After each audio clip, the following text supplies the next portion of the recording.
Колаборанти на форумі ООН з питань нацменшин. Росія відрядила в Женеву так званого депутата Держдуми від Криму Руслана Бальбека. Разом з ним Анастасію Гридчину, очільницю російської організації «Українська громада Криму», що співпрацює з окупантами.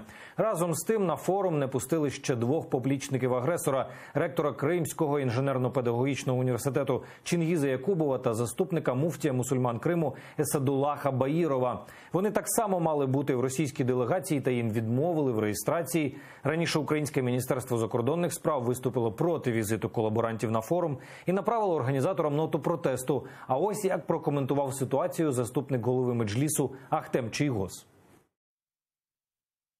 МИД не делегирует туда по вопросам Крыма, не советуясь с Меджлисом, не отправляет от имени государства на эти площадки представителей крымских татар, а в то же время не предпринимает мер для того, чтобы исключить подобное появление там преступников оккупационного режима.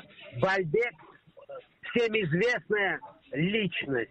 Он находится под санкциями. Вот такие вот визиты лишний раз дают возможность оккупантам чувствовать себя безнаказанными и коллаборантам.